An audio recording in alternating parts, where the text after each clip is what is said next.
Okay, we're being recorded now as well. Okay. Good evening, everybody. Today is Tuesday, April 12th at 7:10 p.m. I'd like to call this meeting of the Historic Preservation Commission to order. No absences, so I think all commission members are here. Good. I'd like to see it. All right.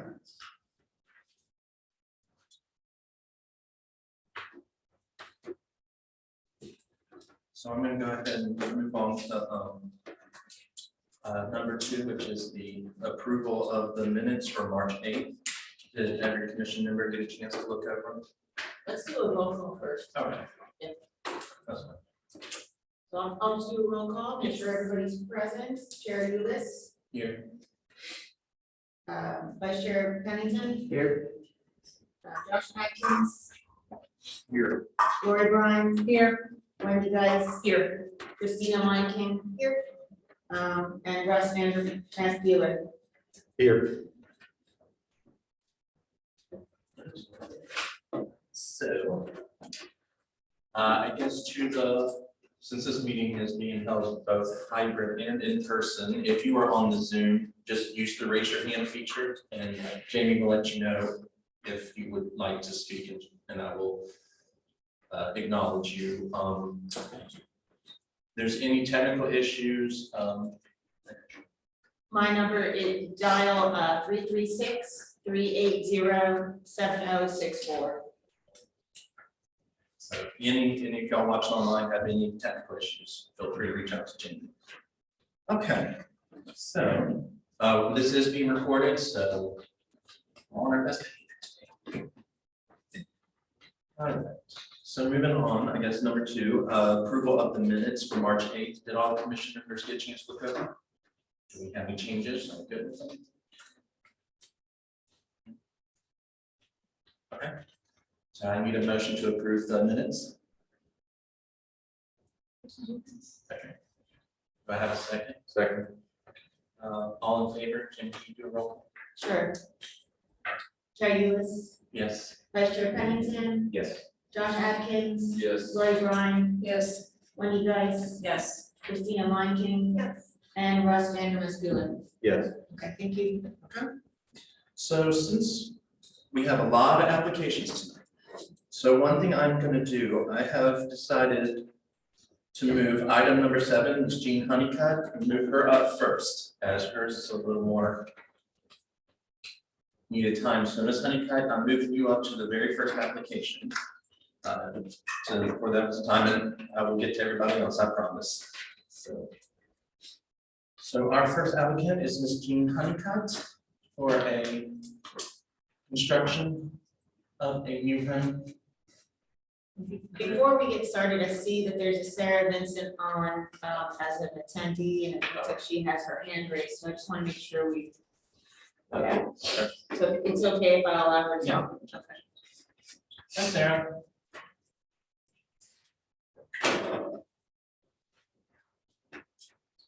Hi, everyone. Sorry.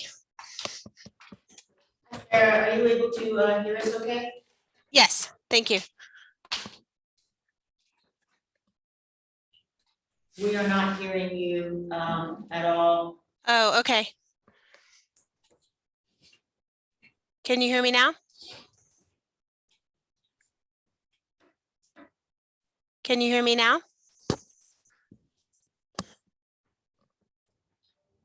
I put in the chat the number to call me. Okay.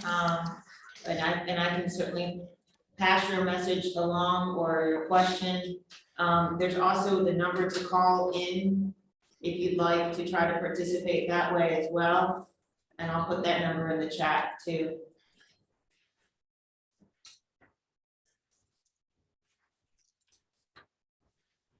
Okay, I see that you responded to that.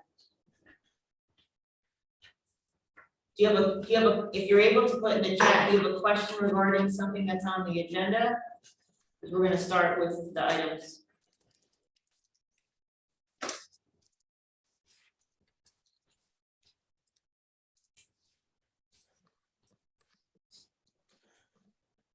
Okay, she just wants to comment on the first item when it's appropriate. So we'll make sure to include you on that. You can get started then. Okay. So we're gonna move up to item 7 first, request by Ms. Jean Honeycutt for new construction at 709 West Davis Street. Are there any conflicts of interest with this application? Jamie, will you introduce that? Sure, yes. So included in your packet it's listed as item number 9. It's a request by Ms. Honeycutt for new construction at 709 West Davis Street. The property is located within the local historic district. Ms. Honeycutt has provided some materials associated with her application. There's a site plan, building elevations, some specific examples of building materials that she would like to include. Staff has also kind of outlined in an updated staff report, which I think was shared to everyone, some items that we had questions about, and additional information was shared to the commission earlier today regarding the questions that we had on the driveway and other materials. The staff report also includes maps and associated materials.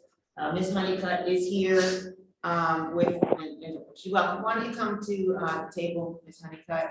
And I also wanted to say for the record, the information that I provided is true to the best of my ability. We will also swear. Ms. Honeycutt and your professionals, why don't you come to the table?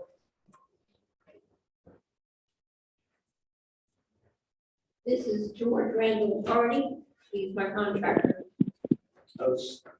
Number 1 contractor in the world.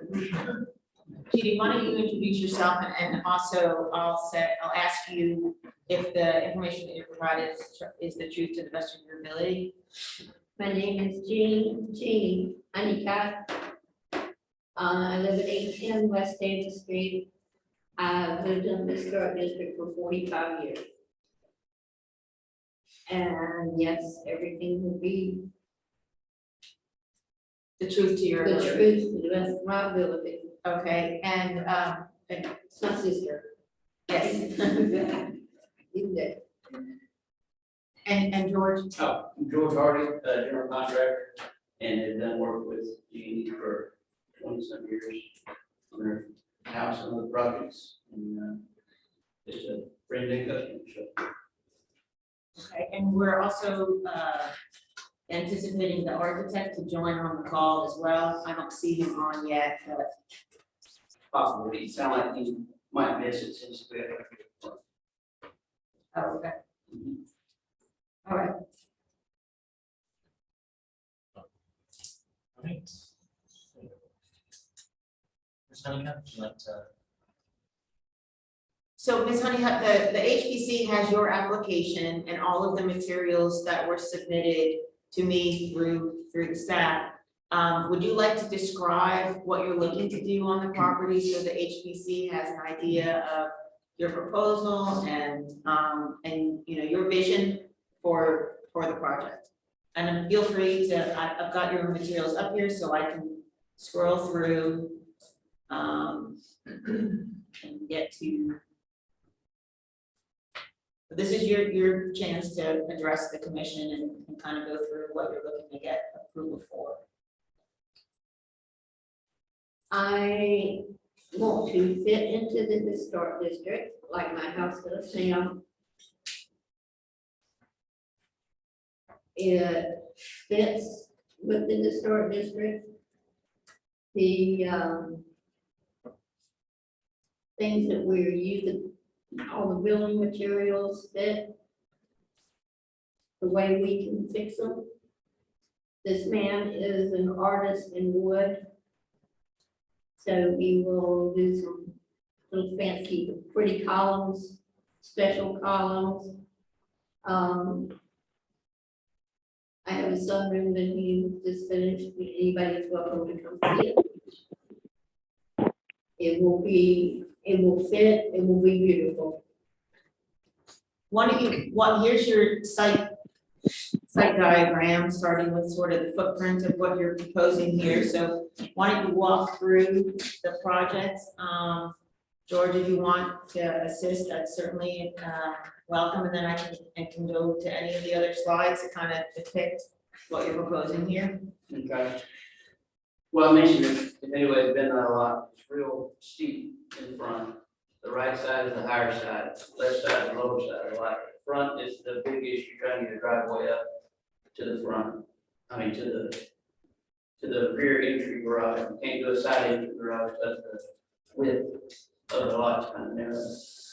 So, as you can see, the driveway comes in, crosses to minimize and makes the ascent more gradual to get up to the height of where the house is. Want the garage on the right side, being the higher side, to minimize steps going into the house or negate steps at all, same with the back. We're trying to save the trees that are on the right side. If we go straight up the right side of the drive, you get into the root system on all those and kill them. The one where the garage is has to go. If you go up the left side and come around, the tree on the left has to go. So that's just the notes I have on the site plan. Yeah. And the way that first curve is, or the curves are, that will have to be fixed by having trucks and trailers and whatever going in it. It is so steep that we cannot drive, and we do not have a driveway. That they can be widened and they can be straight a little bit. The way they're drawn there, they look pretty sharp and unmanageable, but to widen the curve and then bring it back across the straight and narrow and widen the other one. I think it's the best solution for the steepness of the front door and the size of the house. And then when you come on back to the back, the side of the garage, and then to that circle that's drawn, we need to be able to get trucks and trailers in there, but we need to physically be able to do it, to see about turnaround, parking, that kind of stuff. That's why there's some X's in there. We also don't know where we're gonna put an equipment shed, but when we decide or figure out how we're gonna move trailers and trucks and stuff that we use a lot. We're gardeners, and I have a horticulturist that works with me. And will be, and that's what that circle is for, and that's still a question. I can flip through some of these other pictures so you can kind of describe your vision for the home, and then we can get to the architectural plans too. I guess before you get to that, can you talk about the property and how far back it's set and how that's in relationship to some of the other adjacent homes, and how, you know, how you designed the site to be compatible? So you see, they got the existing structure shown left and right. One's more forward, the other one's back a little more. Not to upstage anybody or set this one back, it's in line with those, so. I think it's the place to put it. We lined ourselves up and lined up with the White House. And somebody mentioned going further back, but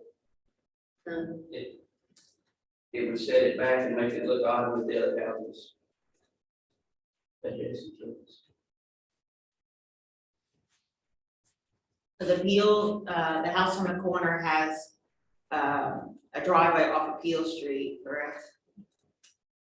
Yes. Yeah, and so, Has there been any discussion with that neighbor in terms of trying to get any kind of access easement or having a driveway come up off of Peel Street for your property? Not really. There are two driveways there. Evidently, one was to the property when it was abandoned. But it's been, we don't know what happened to it. We don't know who owns it anymore. We think the guy who does. I mean, the guy who, the White House owns it. Hey, And so honey, I'm in you here. wanna talk to that neighbor about the possibility of an easement? That is how- What about a guest? How are they gonna find my house? If I don't have a front driveway? And that back is not very pretty. It's also sediment. You can't get a truck in there. One truck has been in there in 15 months. And everything's washed, it's just all mushy. I don't think it worked at all. I'll scroll through if you wanna keep describing what you've got here. Well, you have a big front porch. This is the porch sitting group. Love it. On the left, we call it Conservatory because it fits with some of the older houses that had an open porch. And then later it was enclosed. It'd be basically my living room. But I have special windows front and back. They go almost to the floor, but not quite. But I have trees in the greenhouse. The floor will be waterproof. And there will be trees in those windows. Have a 10-foot ceiling and then a 4-foot, 3-foot default ceiling in there.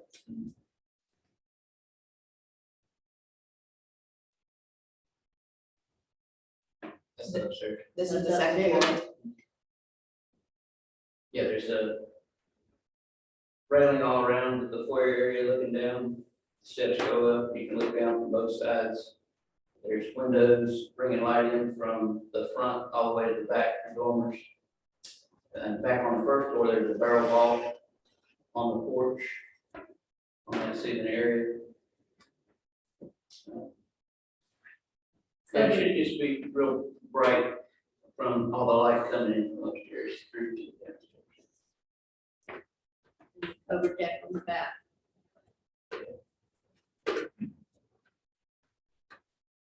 So you touch the front, she was saying the one on the left was made to look like used to be a porch and turned into living space. Yeah, Those windows are weird, we're still shopping windows. We don't like these, some of them, You mean the upper windows or the main windows? the main windows, most of them. or it had a single front door, not double front door. With skylights and I drew that somewhere, but I don't. they had drawn in the board and back, which that's something that had to be changed. It's what they call round shapes that are around the bottom of the room. And if you walk in the front door with the lights, like picture windows around it, you'll have light there, you'll have light above your head, then you'll see all the way through the house with the dormer on the top that is totally open. Just cool. While this picture is up, do you want to talk about some of the material that you're proposing? And then I can go to some of the pictures that have been included. Okay, the foundation is dark. Black with a little bit of gray in it. Mainly because you don't want to see it. I am a landscaper. I have a landscaper who works for me 5 days a week. There will be hundreds of trees and plants. So this will show them off rather than a brighter color. If you put a red foundation, it would look really weird. Then the house is gray, a medium gray. Is there an example, I think there was an example, this was the closest that this was the example That's of the the front front door. door, but I think you told me, even though it's not that clear on here, that this is more of the example of the color of the gray that you were It's thinking. a medium gray. It's a little bit lighter than where you're talking, thing Blossom is, yeah, Oh, on the lighter side. than that, yeah.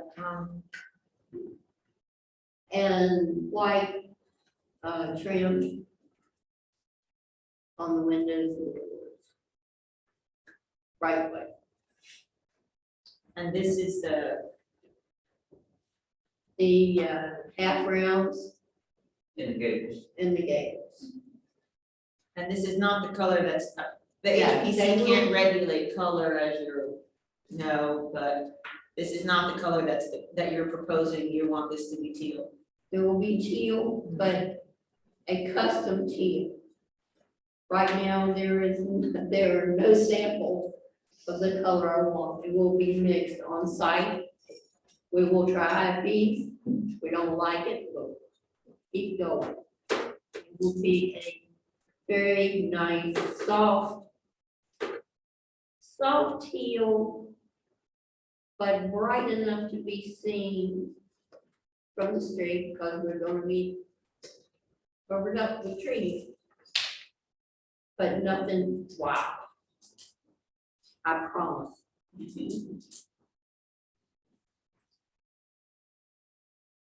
That's a hardy board. It'll be gray, but they're sided.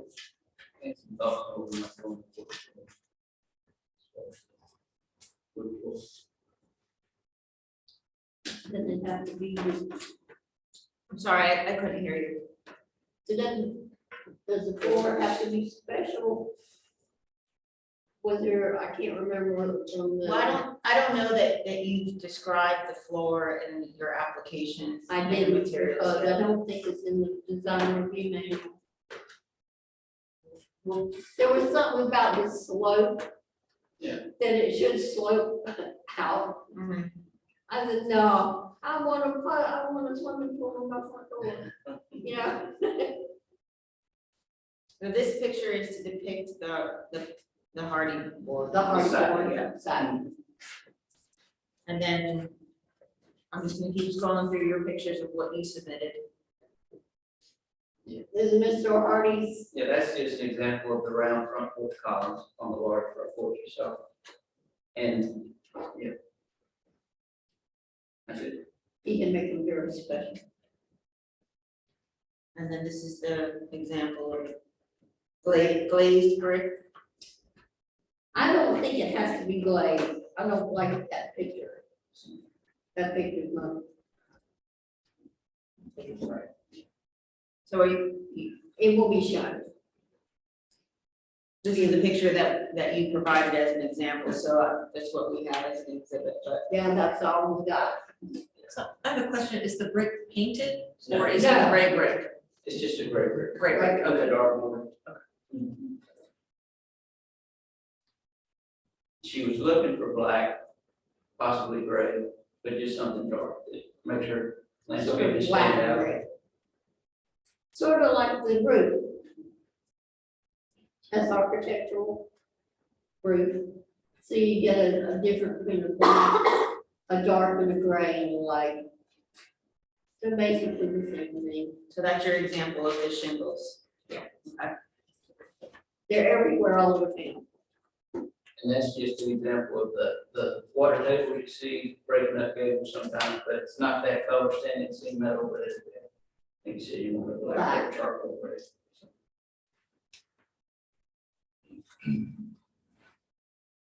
Well, I'll go back to this. There were other things that you submitted. Here's the various gates. The wrought iron, I have a wrought iron fence, I have a border collie dog that I have to protect. There's a gate. Double gates, we will have automatic double gates to the back. Those are pictures of the color, different colors of the steps in the front on the lot. So it's sort of picked one. Or does the city do the concrete for the driveway? No, there is a particular kind of spec in terms of I got all kinds of details from the engineering department on what the mixed color is, but there's a spec for what the color should be for pouring new driveways and sidewalks in the historic district. Good, so I don't have to make it a city. No. Okay, good. Okay, great. Something that you mentioned earlier, that it does plan on having concrete from the road up around the curve, and then we get where the trees need water going with the permeable Concrete. concrete, so water can get down to the trees, and preserve those that are on the right side of the property. Those papers, we hadn't received any pictures or anything, so you're still investigating what you want. Now I sent you one. The last, after I brought you everything, I went home and took the pictures of the gate and the thing and. Oh, I'm sorry, here. Paper, there you go. That, Permeable pavers over the roots of the trees on the right. my apologies for it. And then there was, That's the balcony railing for the upstairs balcony on the back. And probably the railing on the front. If you approve.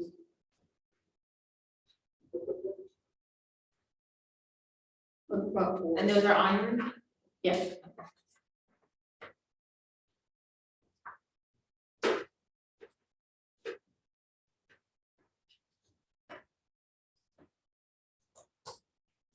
Those are the materials that we've received at this point. So in the staff report, there was kind of a list of additional things that I know that we're not talking about today. Landscaping, window specs, shed details, hardware, which includes lighting, fixtures, door handles, mailboxes, other details, the walkway, the steps, gutters, patios, flower beds, all have not been included and would be part of a future application. Ms. Honeycutt understands that this could be phased, obviously. Well, if you do flower beds and have a delivery truck deliver bricks, you're gonna clear up everything, so. Well, there's also just some decisions that you haven't made yet. Oh, yeah. We've been thinking for 17 months now, and this is. Sorry. Too bad. Is there any other questions for the applicant from the commission members? So looking at your site diagram, the gate in the driveway will be visible from the street, is that correct? You go up the driveway and there'll be a gate, is that visible from the street or is that? Talking about the double gate? Yes. Yes. Now it would be next to the house we can take up on the right. Going back to No, that. wait. On the right, it's attached to the garage or right at the back of the garage. There she is. So no, you can't see that from the street. Which is Okay. fine. Okay, It's possible. If you, after they get straight down a little bit. Yeah, that's true. Consider. We don't know. and what would you describe the style of the house as? I don't know. And again, I'm not an architect, my feeling is it has a modern feel to it. It feels like almost like a modern farmhouse style, is it now, okay. No, But there's details in it like the fish scale shingles and the ornate iron railings that seem to me to be contrasting too much with the modern feel of the overall style. Anybody else has a better comment? On wording it, but to me, to me, I was conflicting, I was trying to think, well, how would I describe the style, the architectural style of this house? I don't think it has one, to tell you the truth, I tried to look at 3 blocks of historic district. Look at all the different styles. How many different styles of houses do we have? I know, I mean, there's like, you can say there's arts and crafts, and there's Victorian and Queen Yeah. and I was just trying to, because I know the house to the right, the stately white house, that's, it's just, I'm just trying to picture it next to it, so it looks cohesive. Yeah. And the one to the left, that looks more modern, I would say. It's got- What- Is the left house the kind of the brick The one? brick. Okay, that's a very modern kind of 80s looking Yeah. house, okay, okay, And the one to the right, you're right, looks. big stately, like, Yeah. I don't know what style under. Maybe this is a mix of the two. Kind of. it's beautiful, you guys have done an amazing job, it's absolutely beautiful. I was just trying to sum up in my own mind how you would describe the style.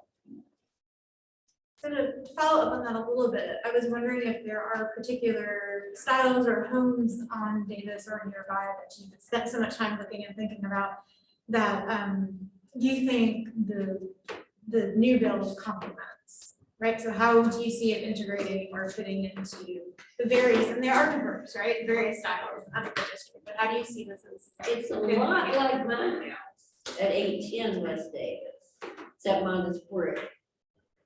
But my front porch is much larger. I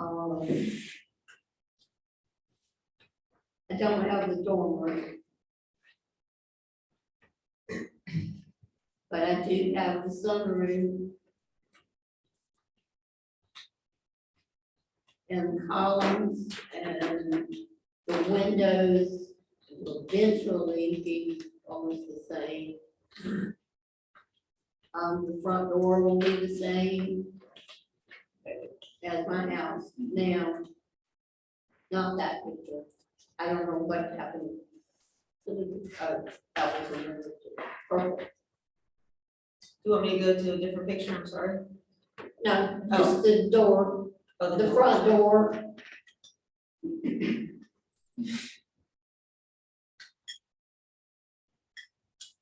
That's just like mine now.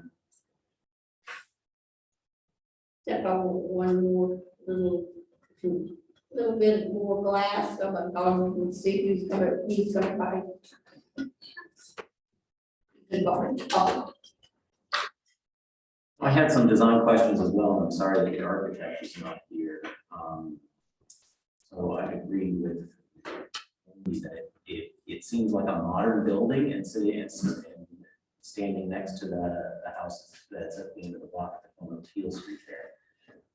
It looks to me like it would stand out in some significant respect. There's a lot of dormers in the front, it's quite a busy kind of look, and I would love to talk to your architect.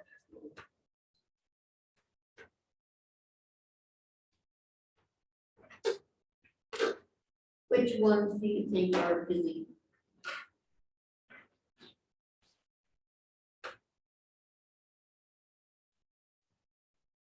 But you've got the dormer in the middle of the, structure, and the gable roof there to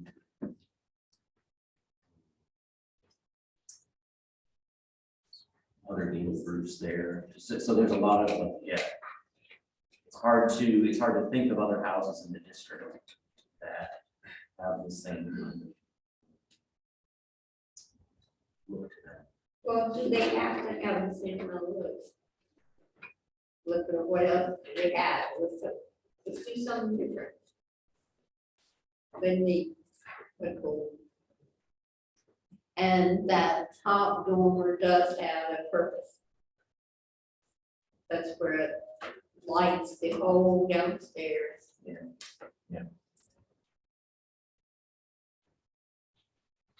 So what if, just to show some flexibility and suggestions and what you'd rather see. when you well, do this that. is why a conversation with the architect would be helpful, to kind of like think with him or her. I was gonna take some notes and pass them on to him. Yeah. So it has a kind of busy feel, a modern feel.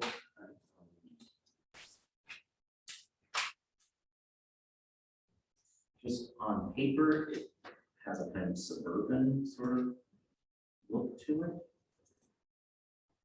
Well, remember, it has no landscaping. Yeah. And that will change it a lot.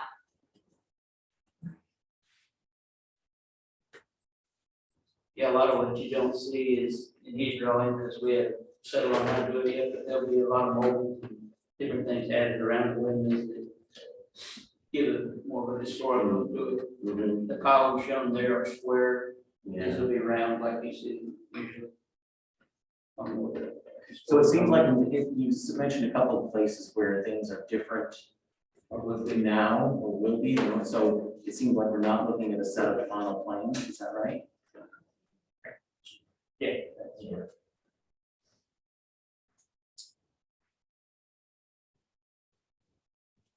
So I wonder if we would need something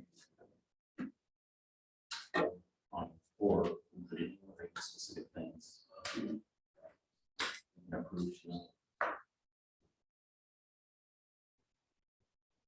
I think for me at this juncture, and I want to say too, that I appreciate the amount of time and thought and care with which you've approached the project. I can't imagine what something like this would be like, but not knowing what the actual, not having examples of what the actual pieces are going to look like, and being aware of some ways in which the proposal is not in line with the standards, both generally and I think also specifically. For example, the color of the brick on the foundation, the driveway, there are a couple of other things that for me would need some clarification to be able to make an informed recommendation. Well, the driveway is gonna have to work itself out. When we get trucks and trailers that can go up a hill or get to the curb cut. So that's gonna change, and that is up in the air. Can they make a sharp turn? Yeah. You know, so that's gonna be hard to say. It's gonna be this wide, you know, in this angle, until we can get there to see how to fix it. So I don't know if we can approve a driveway that isn't, you know, actually proposed, like drawn out. Well, we can't get there until, we can't do that until we can get there to figure it out. Well, even, I think, a step removed from that, if I remember the standards correctly, the driveway, even in new construction, is not supposed to wind or go right and cross in front of the house itself, which I think is one of the kind of sticking points that you have this particular property. Well, there is no parking in front, that's the rule, that's in the design review manual. I didn't- Just circle drive. You can't have a circle drive. Let me go and dig. It's far enough for something, but When it comes to like brick or color brick, I think you said earlier, you don't mandate color.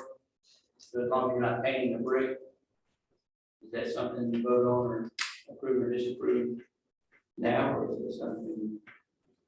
I think it goes to the character of the house itself, right? I can't, at least off the top of my head, think of a nearby home or one in the district. I know some have been painted, for standards and other things, but I can't think of any that are not keeping with the kind of rhetoric that's characteristic of the neighborhood. Well, you're not gonna see that brick. That may be the case, but we are still bound to the standards of what we. There will be landscaping in front of every piece of brick. We've even picked out the flat hollies that are going on the outside of the conservatory, where we had only 10 feet between the blank wall and the fence line. We've got to have something flat. They've already been picked out. They will be flat again and cover that brick. So, Only be, what, how much brick? Just enough on the left side, 3 feet, something like that. Then the rest will be siding. But it is a blank wall. I just have a comment, since it's still in the preliminary stages. For me, I think for the house to be more reflective of a certain style, whether it's Victorian or colonial revival or arts and crafts or Dutch colonial, because it is, and you see so many of these different styles in the historic district, because it is sitting on a lot that's right in the heart of the historic district.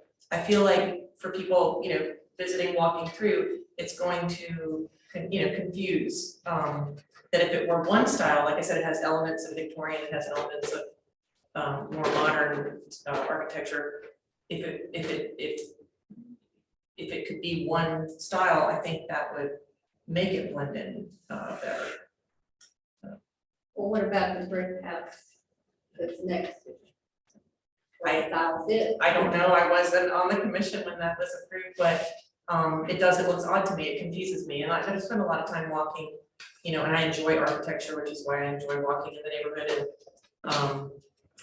and you have to think that too, the house is going to be here for a long time, going back to your comment about the plants and the foundation. Let's say the next person someday that moves into the house is a terrible gardener and the foundation plants aren't there. So you want to make those permanent features cohesive and so that they fit in. Like somebody like me could move in with a terrible green thumb or something, and I'm just thinking long range, because again, we're I consider myself as a resident of historic homes. I'm just the current caretaker of it. But I feel the same. yeah, but it's beautiful. I would just feel more comfortable if it would like one style. So for example, if it was Dutch, Dutch colonial, if you brought the roof line down and more of a rounded, and again, the architect's not here, or Victorian, if you went, with the pitched roofs and it could go, it could go any which way, but I would just feel more comfortable if it was one style, because it's like confusing my eye right now. Makes sense. Right. Yeah. There any more questions from the commission members? So I want to pursue the driveway a little bit more if we can. We know in the drawing, it encroaches already on the property to the left No, at the front corner there. no. The apron goes past the other property line in the easement area. Okay, So we had, I shared this rendering with our township engineer, who essentially the steps would be, once a COA is approved with a driveway location, then they need to apply for a driveway permit through the engineering department, so it's sort of twofold. So I didn't want him, I didn't want the HPC to consider something that wasn't in line with the city's standards. And so what he told me essentially, as is right now, this would not be acceptable in terms of because the driveway apron encroaches onto the adjacent property line, you basically have two options, and this is stuff for you to consider, altering the driveway to either have a drop curb where you would just need a 6-inch transition, or if you had the apron, you could have, and these are engineering terms, so excuse me, but you would need a radius with a turnout that would be at least 5 feet. So this could be, this area, if you see where my hand is, or my pointer, this could be shortened, I suppose, but I would definitely work with the city engineer to come up with a standard and a location that would make sense, and that would be an approvable through a driveway permit. Right now, the way that it's shown, it does not meet the standard. So you'd like to see the point of the flare, right at the point, could be at the point of the other lot line, not even though it's in the eastern area. You said you move that over, the whole thing over to the right. Yeah, I don't wanna speak for him or design your driveway, I just know that what he's outlined right now as is wouldn't be approvable. So I think there's two different options, that he's outlined to me, either have a drop curb with a smaller transition, or shorten that radius with the apron there. The other concern about the driveway, you've already sort of pointed out, that is the difficulty of getting bigger vehicles up there. Including construction vehicles, but emergency vehicles and so forth, those are really tight turns there. So it's why I began by asking if you talked to the neighbor about a driveway easement in the back or something, like this, just, Well, when we can get out of there, we're gonna fix it. We've got to be able to get trucks and trailers and ambulances, whatever, up there. Yeah. So And I think for this commission and probably the other city offices as well, we have to know where the driveway is going to be to approve it. So how do we solve this? Because Yeah. there's a hill, we can't get there Yeah. with the truck and the Yeah, I trailer. see the problem. It's a tricky lot, definitely. Maybe that's why it's been abandoned this long. Maybe starting by speaking to the neighbors and seeing, about an easement or a. How you work that, coming in from that side. Because you're right, if you try to come up the side on either, the west or east of the house, you've got those two big trees there. If you're coming from the right, you're going to ruin a bunch of trees. Yeah. Some are mine, some of it's the neighbors, and some are half mine and half his. And they're gonna be ruined, and they're beautiful. And I hate cut trees. With the elevation plan as now, we might be able to give a front view, show a top view and a front view might give a better representation of how it's sweeping up for their movement. We can show the house sitting there, show the cut of the driveway coming up and around from the front. Would that help? It might help a little. I don't know that it solves the problem about, maybe it does, the really tight turns in the driveway there. Well, those tight turns can come out. They're not gonna be. So just to say if the back wasn't an option, which very well may not be, and everyone said that. And the side's too steep both ways, and you're killing trees. Which is why this serpentine driveway came up to start with. The only way I can see to present it would be to show a front and a top elevation.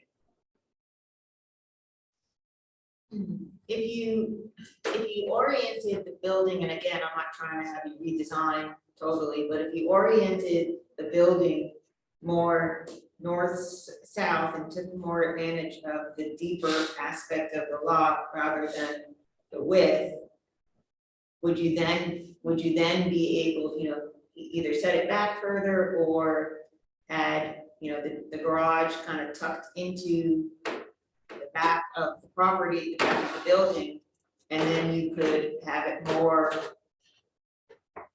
you know, a flow as opposed to the sharp turns that you have.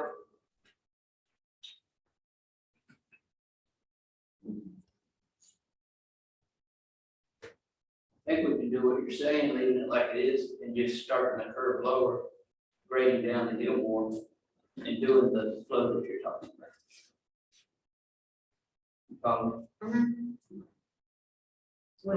We haven't talked at all about the wall No. that's there either, or the steps. Yeah, so what's the plan for the wall and the steps that are currently there at the street level? It's suggestions, because I'm open to suggestions. I want to redo the steps, copy them. Maybe a little bit smaller. And I do one of that, the side of the wall coming out to the steps, like they're supposed to be. But the steps are just torn all together. All those roots from the trees that we have cut have just torn up. Everything. So it has to be redone somehow. Jamie, does that need to be a part of this application? Is that? I don't think so. I mean, I think that there's still, you know, it's kind That's of gonna be open-ended. the in very terms of- last thing that's going. And I mean, and in terms of, you know, to the left, you've got a stone wall, to the right, you've got the concrete kind of retaining built into the grade, so we really don't have any idea in terms of what Jeannie's proposal is right now. So I wouldn't even consider anything, at that point, but knowing that, you know, that's something else that will need to come back. And the wall, I can't remember, the wall, according to the guidelines, would be, that should be protected and fortified or fixed wherever. I can't remember the condition of it. Is the Oh, it's retaining wall? horrible. It's broken. collapsing. Yeah. Okay. It's gonna fall on somebody's foot. Mm.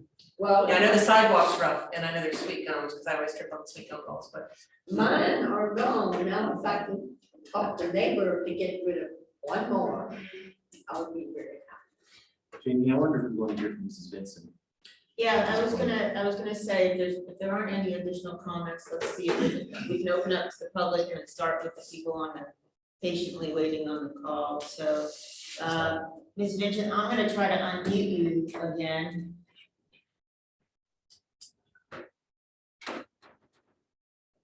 I'll try to promote you to panelists first and see if that works, but I'm not sure. Okay, let's see.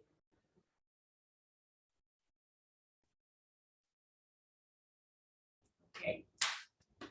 Ms. Vincent, can you hear me all right? Yes, can you hear me? I'm not sure why we're not picking you up. I'm on the phone.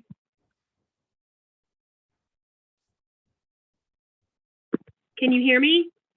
We're not hearing you at all, Ms. Vincent. I'm on the phone. Can you hear me now?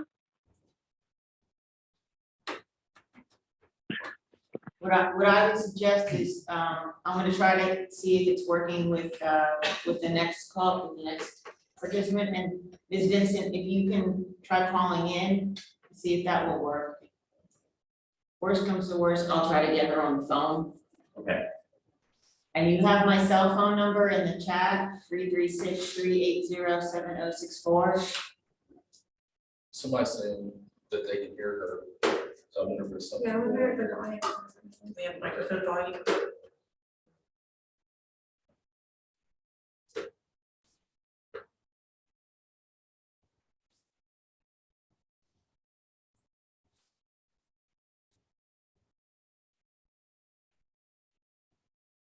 Can you test the speaker just to see? if it's-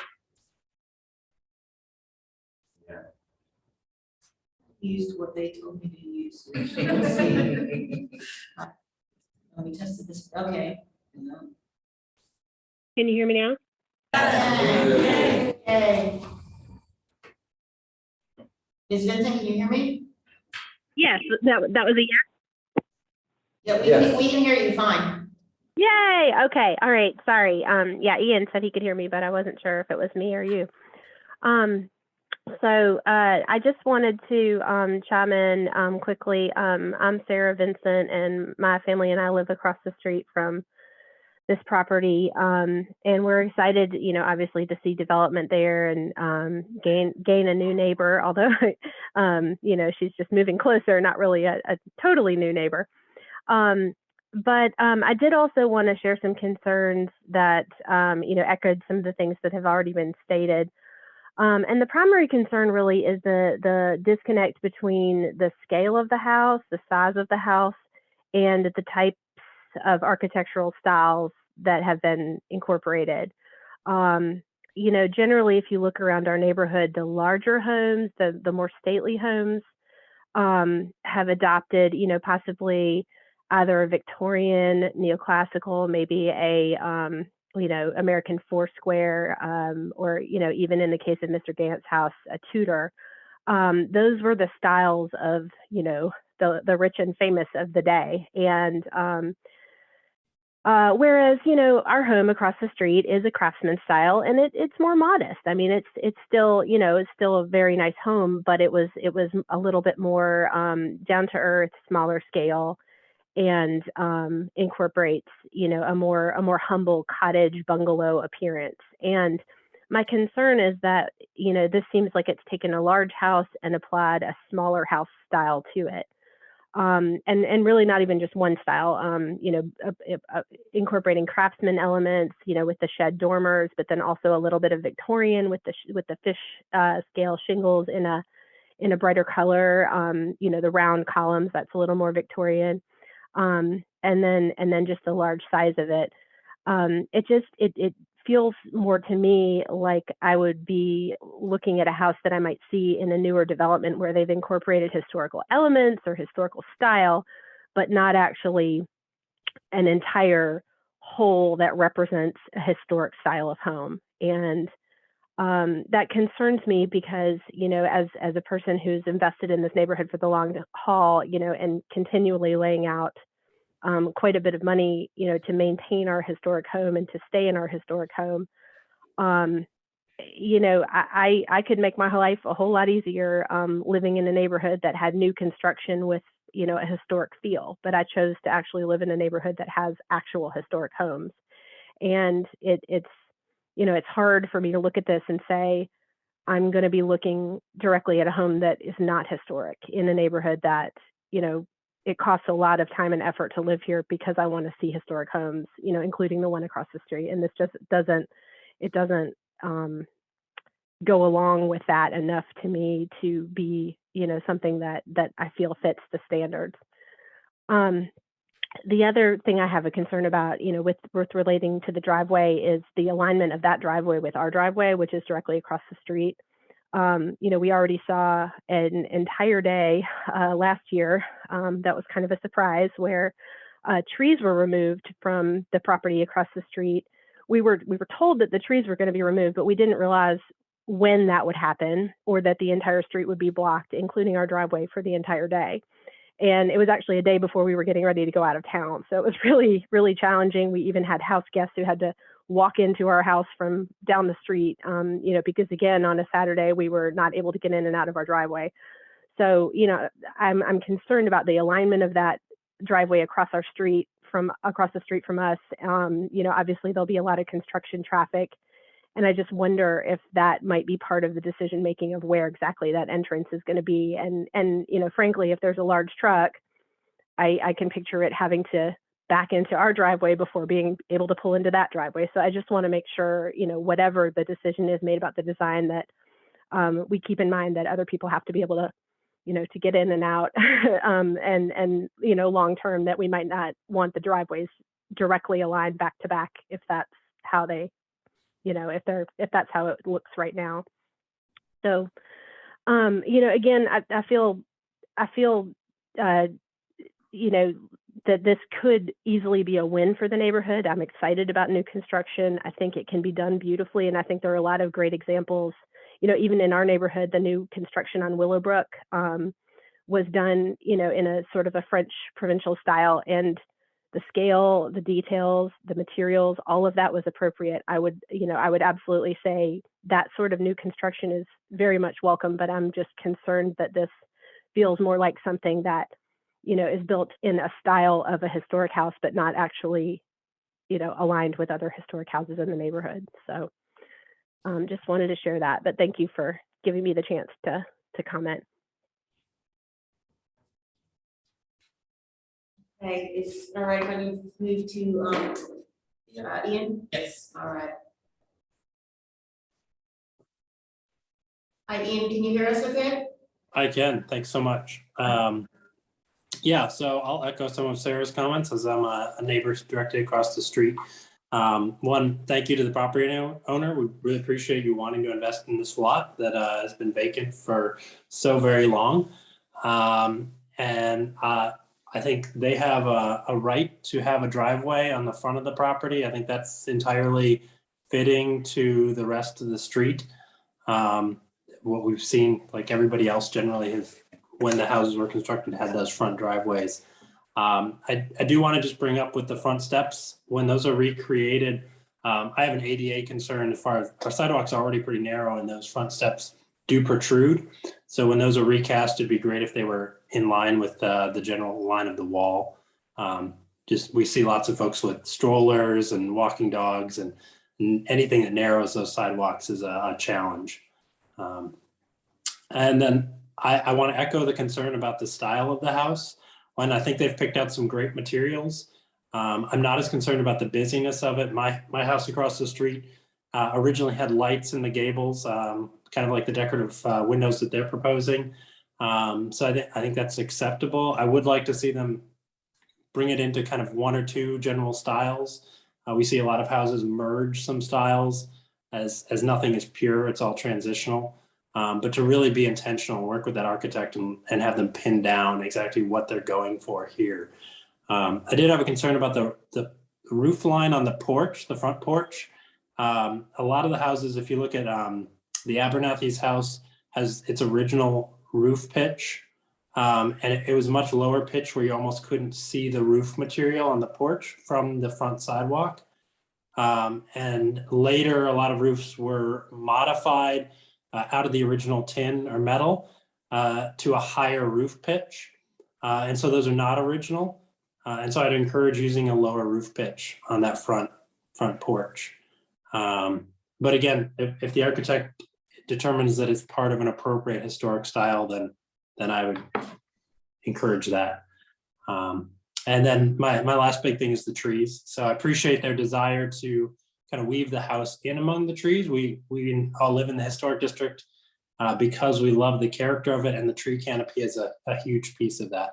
So preserving as many trees as possible. I appreciate their desire to replant, but the trees that I've replanted on my lot, I know that it'll be 5 decades before they'll have a canopy echoing that of what we currently have. So when we lose a major canopy tree, we lose it for a generation. So anything they can preserve is much appreciated. So thanks again to the property owner for wishing to invest in this piece of our neighborhood. I look forward to seeing their house go up across the street and being neighbors. Okay, thank you, Ian. I put in the chat, if anyone else on the attendees list has a question or comment for the applicant, use the raise hand feature or dial *9. I'm not seeing any other hands raised. There are members of the public here in attendance. You may want to see if anybody has questions. And if you all want to make any.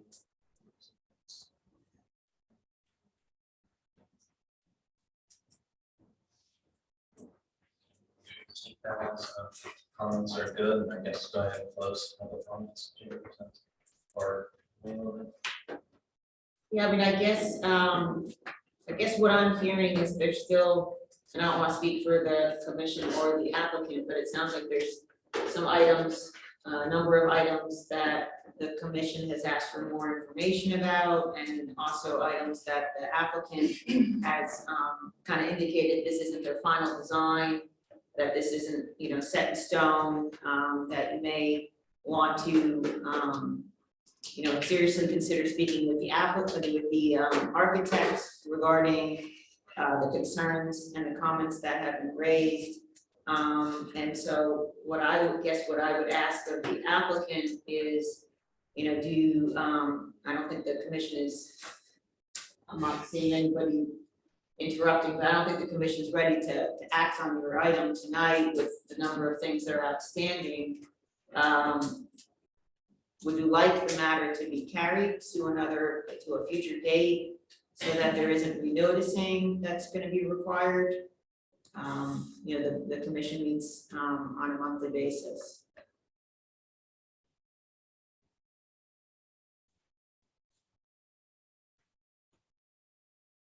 Is it monthly, so when would the next meeting date be?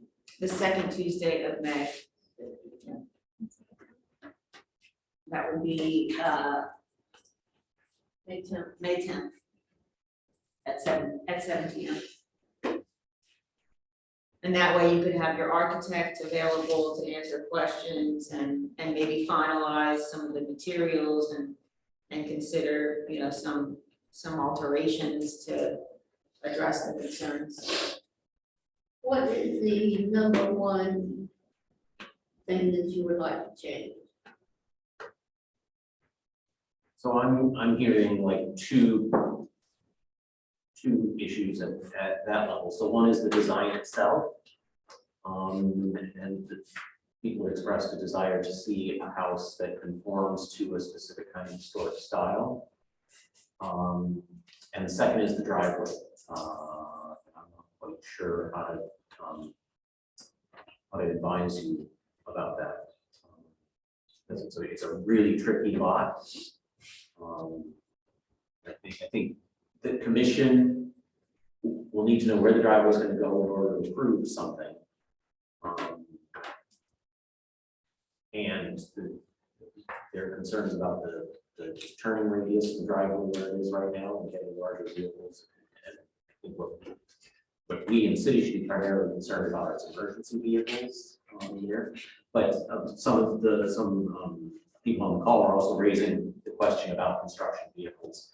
And so they need to be able to get up the driveway to do work and not be. I have their number and I am to let them know what's happening. Yeah.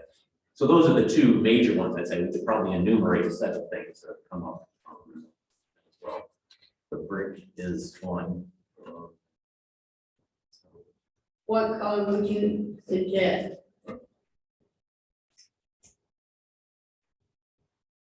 So I think something that matches similar to the brick that we see elsewhere in the district, in other houses. Like red brick? It's mostly different, like slight differentiations between different shades of red or darker kind of brownish red and purple. I mean, I think there's still options that, from my perspective, but they should be in fact like you're going for with the landscaping that you described. But I think you know, things like Brian's articulated, and I'm also happy. I have a little bit of a list. I think for me, I'd like to see a clearer articulation of how you see elements of the design and the proposal aligning with the standards. And there's maybe. I'm sorry, I'm having trouble Sure. understanding. I think it would be helpful for me to, and I can offer a quick list and share with Jeannie to send it to you. It would be helpful for me to see how you see the design aligning with the standards as they're written. There are a couple of things that I had some questions about or weren't clear from the current iteration of the proposal that I would love just to see, right, in writing so that I can do this.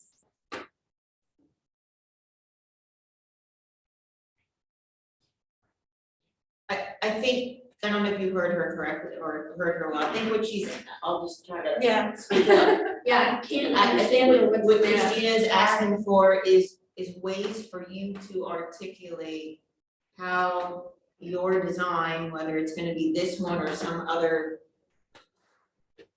type of design, falls in with the district standards.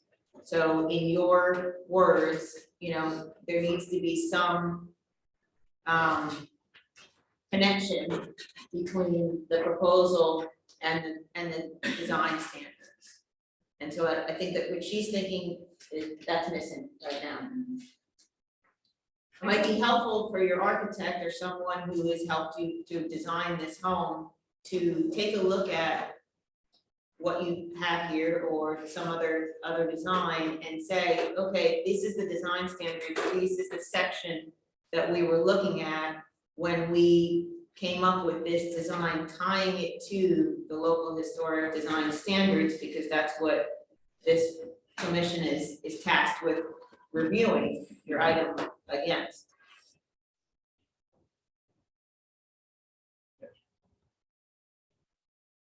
Is that, Yes, okay, thank you. no problem. So are we, So I guess going back to my question, would you like are you asking the commission to continue the item at this point so you can come back with additional information? Yeah. Okay. And so the commission can make a motion to continue this case until the May 10th date with no further notice. Yeah. So I can do that in a moment, and maybe the day or two after the meeting, the commission members will have specific concerns, specific things that they want to see in the proposal when it comes back to us. Could contact you, Jane, with that information, and then you can pass it on to Mrs. Hunter. Yeah, I would ask that be done sooner than later. Yes. So that she's got some good, clear. So they have a guidance. specific list Yeah. that they can go through. Excellent, because I heard the concerns today. Yeah. I mean, what we don't want to do is just keep dragging this out. We'd like to help. Right. Move it along.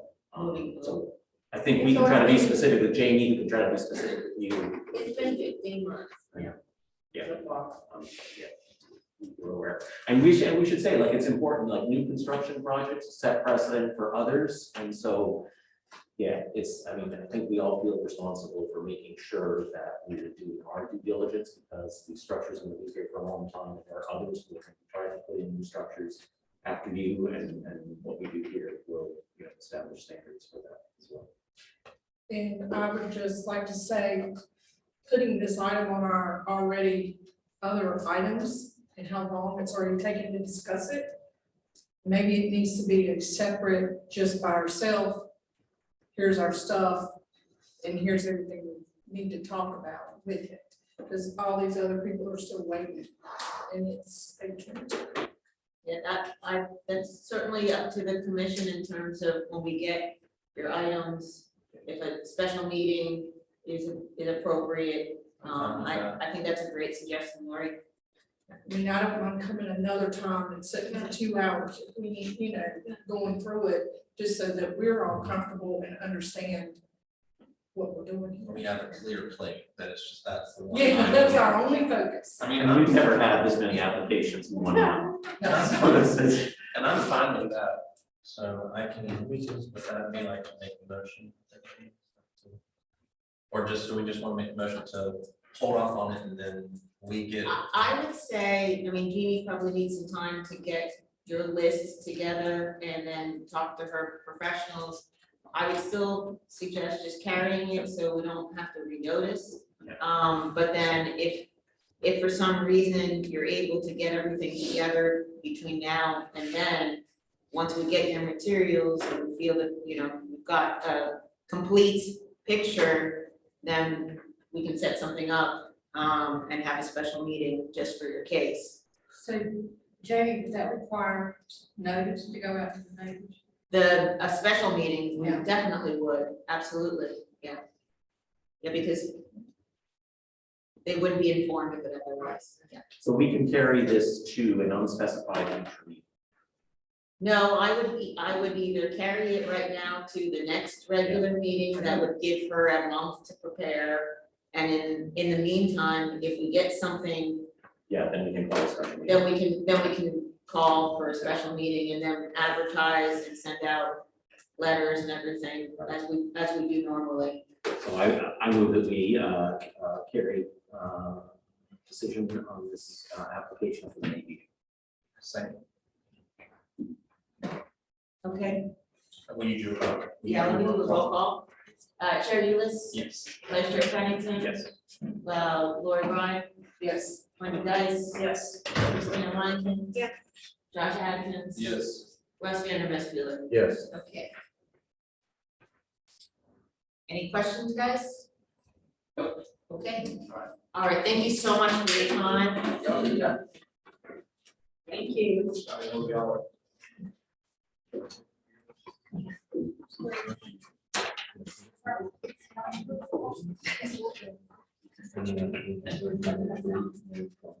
Alright, so now we're gonna move up to item 1, and this is a request by Josh and Faith Grant to install a break patio. Are they here? Yes, they are. Josh and Faith, you want to come up to the? Are there any conflicts of interest with this? And Jamie's there, staff. Yes, so again, for the rest for today and the rest of the meeting, the information I provide is the truth to the best of my ability. So we received a request from Mr. and Mrs. Grant at 911 West Davis Street to install a brick 20 by 25 patio to the rear of their home. Included in the staff report are the findings of facts. There's also a depiction of where the patio would go, as well as a description of the materials. So staff recommends approval of this request. And the applicants are here. Faith and Grant, do you attest that the information that you're providing is the truth to the best of your ability? I do. Okay. Anything you want to supplement? The information's all been shared with the HPC. I'll just scroll to the picture that you kind of depicted where it's gonna go. Yeah, I don't think we have anything to add other than we felt really fortunate to discover this company out of Winston that makes true clay brick. We've been kind of looking for a while. We're only finding like cement shingers that mimic brick. So this is a really great find for us. It was very affordable too, surprisingly inexpensive.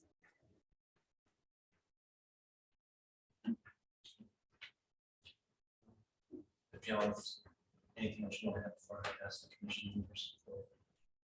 Any questions? Are there any questions from the commission members on this application? I love that the trees have to come in. It's pretty straightforward. Yeah. I just have one quick question, and I think I know, so it's page 20, maybe, so Jamie, if you could go up. Yeah. To make sure that I'm reading correctly. Which page? 20? Yep. Here? Yes, Uh-huh. okay, so the 80 feet between the, or 80 square feet between the back door and the little outbuilding, that's not part of the patio, that was just delineating something else, or is that? That was supposed to be part of the application and I forgot to include it. So we're going to just have to do another one unless it can be. So was it just gonna be the same? Same exact plan. Just a little 8 by 6. It's in this area here. Right. And it just- Nothing grows there because it's shady all the time, it's just moss. Yeah. So it just wraps around the corner Right in here. Yep. and then joins the. Yeah. Mystery building. It's just gonna be out. Can't we just amend the Yeah. application? Can't we? I don't have any issue with amending the application to include 80 square feet of additional pavement, pavers, not pavement, pavers. It's the applicant who's amending the application, so you're asking for them to consider adding that tonight. Yeah, that's an option. It's rather not come back. We don't. So we vote to approve that amendment to the application, or we just accept it as amended here? I would vote to approve the amended application and then vote on the application, but let's just make sure that there are any members of the public who have any questions.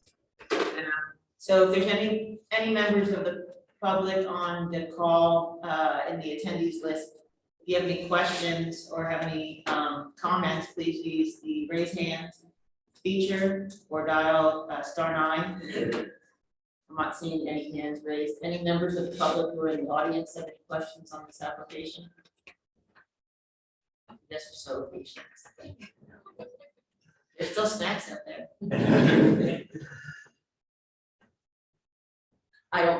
We have staff hasn't received any comments or calls, so. All right, so then I guess we make a motion to amend the application. Yeah, to add the additional 80 feet that the applicants have asked for. Okay. Okay, do I have a second? Second. Jamie, will you do a roll call, please? Yes, Vice Chair Ulis, Yes. Vice Chair Pennington. Yes. Lord Klein, Yes. Wendy Guys, Yes. Christina Monken, Yes. Josh Atkins, Yes. Russ Vandermeer, Yes. and I'm assuming by doing that, you're also approving the findings of fact. Yes. Okay. Yes, I'm not gonna read them out. Okay? That have been included in the staff report. It has to be included in the staff report. So if you like the findings of fact, or want to change them, let me know, but that's, they are. And I move to approve the application. Second. We can do a roll call. Yes, but Chair Ulis, sorry, Yes. Vice Chair Pennington. Yes. Lloyd Brian, Yes. Wendy Guys, Yes. Josh Atkins, Yes. Christina Monken, Yes. Russ Vandermeer. Yes. All right. Make sure Easy to somehow. apply for whatever other permits you need. And contact us with the yellow card. All right, on to the next. Thanks, so on our, our second request is a request by Ian Valtutis for tree removal, and I assume he is on Zoom. Yes, Ian, I'm gonna promote you as a panelist. Are there any conflicts of interest with the commission members in this? And we have some questions. Yes, so, we received a request from Ian Valtutis for a tree removal at his property, which is 702 West Davis Street. The reason why he's here is the size of the tree. We did have the city arborist go out and conduct an inspection. I believe it's a healthy tree, but because of its location in proximity to the foundation, he's requesting to have it removed. Mr. Valtutis, can you hear me okay? I can, yep. Do you attest that the information you're providing is the truth to the best of your ability? I do. Okay, great. Is there anything that you want to supplement in terms of what I've said? Yeah, I'll just mention, I didn't include in the application, but when I bought the house 4 years ago, this was one item that came up on the housing inspection report. They mentioned that there was a lot of growth around the foundation that was causing excessive moisture and damage to the foundation.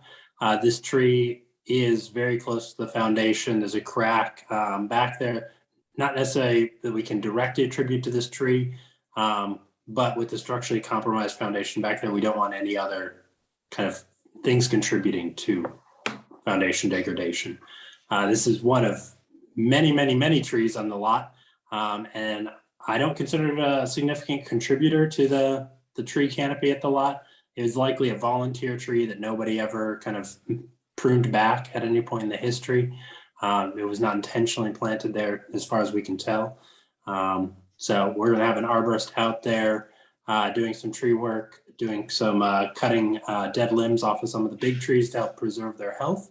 And while they're there, I'd like to have this tree taken down since it does lean over the roof of the house. And again, don't want any damage to the foundation or the roof of the house from this tree. Are there any questions from the commission members? Do we? No, that tree's gotta go.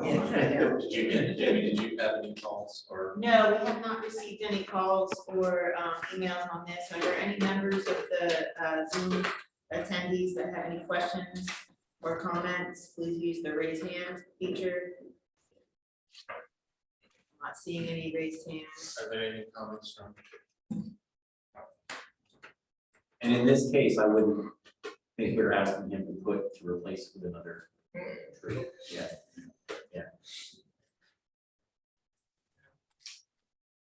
So with that being said, is there any final discussion? All right, so with the findings of fact, you all have.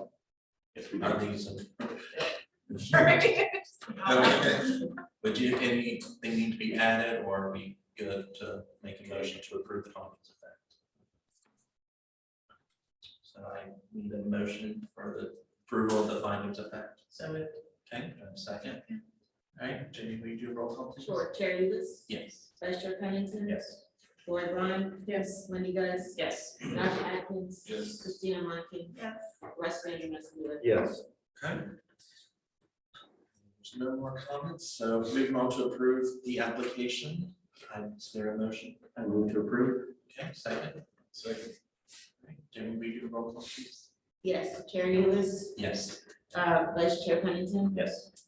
Lori Bryan, Yes. Wendy Guys. Yes. Roger Atkins. Yes. Christina Monken. Yes. And Russ Benjamin. Yes. All right. Good to go. All good. Thank you, everyone. Have a good evening. Okay, on to the next item. Like, a request by Bill and Rachel Ross to install a patio and removal of an existing tree. Right, Bill? Hi. My wife is supporting me from the back, so. Okay. Are there any conflicts of interest with this application? Okay. Jamie, do we have a staff report? Yep, I'm just scrolling to it. So we received a request to install a 21 by 16 foot patio and removal of an existing tree at 427 West Davis Street. Included in the staff report are the findings and facts and the specifics in terms of the patio location and the tree removal out front. The applicant is here to supplement any additional information that they would like. Mr. Ross, do you attest that the information you're providing is the truth to the best of your ability? Okay. So if you could show the next slide up. Right now, we have grass and dirt immediately outside of our back door, so we're looking to install a red brick paver patio. It's a computer simulation here, using similar bricks to what the previous applicant showed, the red brick. None of that is visible from the street.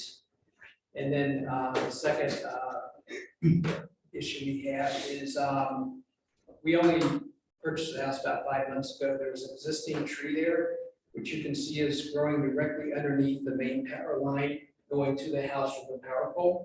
And it also, it's hard to tell in that picture, but there's a support wire for the main power pole that the tree is growing into also. So we're seeking permission. It's 4 feet up, it's 4.5 inches in diameter. So we're seeking. Is it dogwood? It's a dogwood, yes.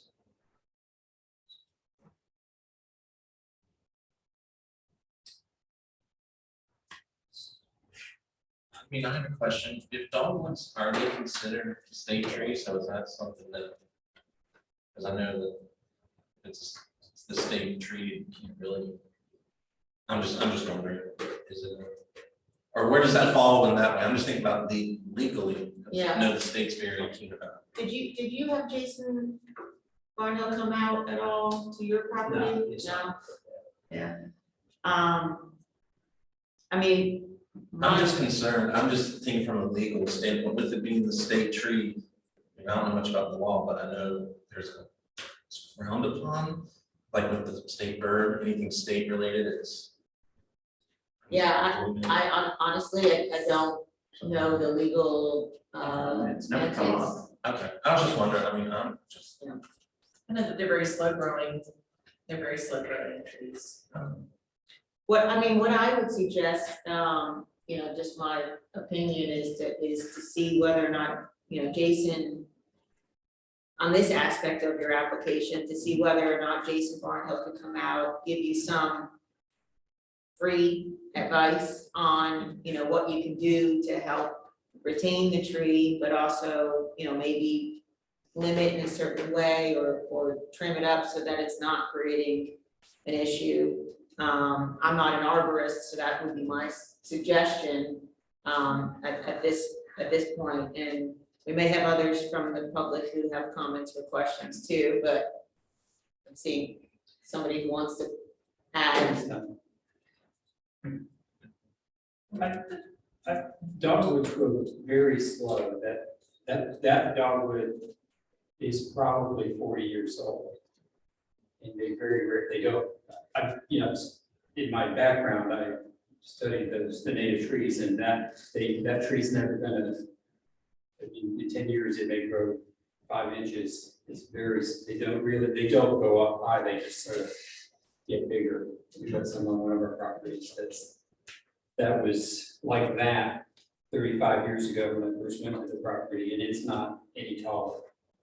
If that's your issue, if you're concerned, it's like an old tree that gets in the lines, it's not. The concern is growing into the lines and stuff like that, so, I mean, if it's something that can be, trimmed back without harming the tree, then we're open to that. My concern was, again, that it's a bigger. And I understand your concern, I'm just thinking of it from, because I'm not saying that anybody would, but someone might tell. And I'm just thinking. Yeah, and I didn't, we just moved here, like I said, so I wasn't aware it was even a state tree. Well, there's nothing illegal about taking it down.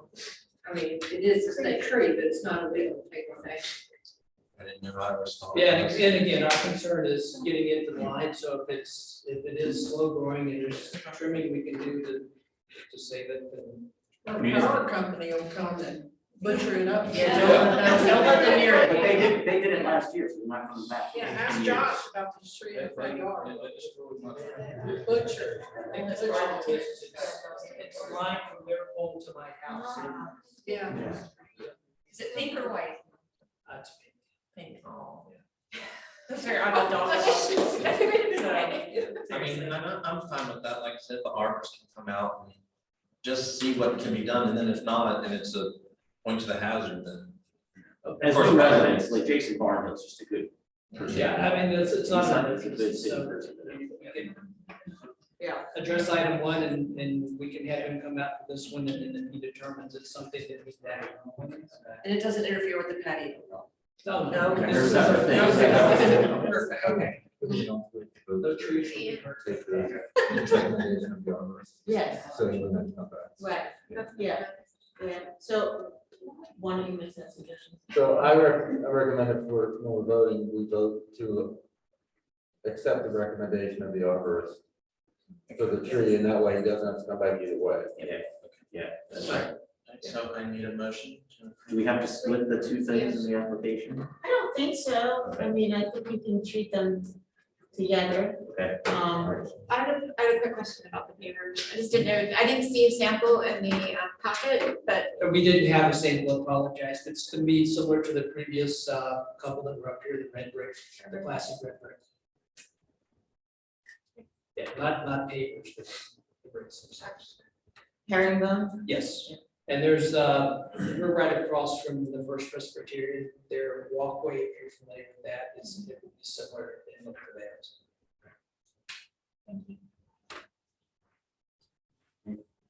All right, how do we word a motion? Are there any questions from the public? Oh, yeah, are there any questions from the public? that was what Ian was. Yeah. Ian, we're calling on members of the Zoom call, so if you have any questions for the applicant or comments? No question, just I walk that stretch every day and I don't have any issue with them taking it down. I did serve on a energy panel with the state a couple years ago, and infrastructure reliability related to energy is a high concern in North Carolina. So I appreciate our neighbors thinking long-term about energy reliance in our community and also aesthetics. So I support the tree removal if that's what the arborist determines. Okay, thank you. Are there any other members of the attendee list that have questions or comments? Please raise your hand. And anybody? And then do the motion to tree, to have the arbors come out, but still have. So they are two unrelated things. The tree is nowhere near the patio, the tree is in the front yard. Yeah. So when you describe your motion, I would just say that you're making a motion to approve the installation of the patio. And then you'll make a motion to, remove the tree pending, depending upon the, city arborist recommendation. Yeah. With the, suggestion of whether it can be limbed or trimmed up and retained. But if it's found to be a hazard, then you're approving the removal. You can word it differently. So I'll try it off the top of my head. So I move that we approve item 1 of this application, the installation of the spring patio. And that we refer the question of the tree removal to the city arborist for his recommendation. And approve whatever he says. And if it's found to be a hazard. And if it's found to be a hazard. Safety hazard, and his recommendation is to have it removed, then so be it. Yeah. You made a motion, do I have a second? Second. All right, Jamie, will you do a roll call? please? Sure, Chair Ulis. Yes. Vice Chair Pennington. Yes. Lori Bryan, Yes. Wendy Dice, Yes. Josh Atkins, Yes. Christina Meinking, and Russ Wheeler. Yes. Do we also implicitly put it or approve the findings? And Incorporated in that approval is the acknowledgement of. Now that we're not reading them, we're skipping over the approval. Yeah. It's getting late, I know everybody's. Well, I mean, I don't mind reading, it's just some were like. No, but I mean, are there any changes, alterations? I don't have to use anybody else on that. Okay. Okay. Well, then we're doing the patio now, is that correct? That was. No, that's part of the motion. Yeah. We're all done. Yep. Just make sure to apply for whatever permits you need. And we have, and consider you're new.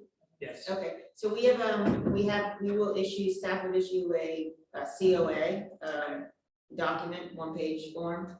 And then you would need a yellow card and have that displayed whenever the work is being performed. Okay. That makes everyone aware that you've gone through a process. And there won't be any questions pertaining to that. We get that from you. Yes, through the planning department. Mhm. Welcome to North Carolina. And welcome to Alamance the County. city, yeah, welcome to Burlington. We left DC, so it's a lot less. Oh, wow. Thank you. All right, good luck. Thank you so much. And moving along, we're gonna move on to item number 4. This is a request by Rachel Moore for doorsteps and railing relocation and fence removal and installation of a parking area. Are there any conflicts of interest with this application? Okay, and Jamie, do you have staff? Sure, yes, so we received an application from Ms. Blunk.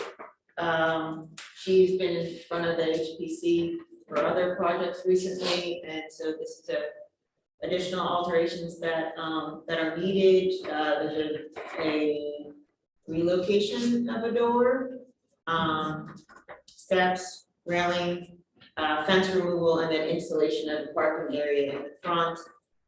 Included in the staff report are pictures depicting what is being proposed, and plans. I can scroll through them. Ms. Cowan is here representing the applicant. So she is able to answer any questions or help to supplement the materials or anything that I provided Ms. Cowan.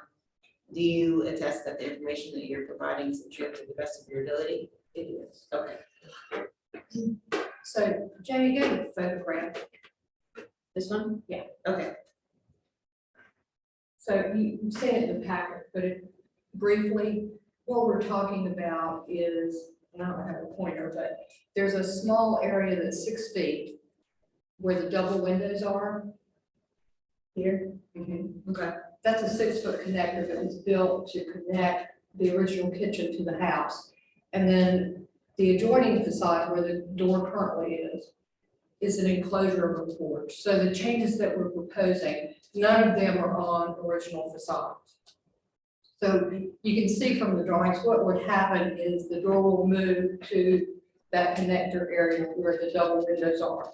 And we'll provide steps down from that door. And then where the door is now will be closed up and boarded back to match the existing siding. And then we're also proposing to take the fence down. Many of the houses at Glencoe, they're actually are shared driveways for 40 feet. And then you go off onto each lot. So often what that kind of equates to once you get past the main block of the original house.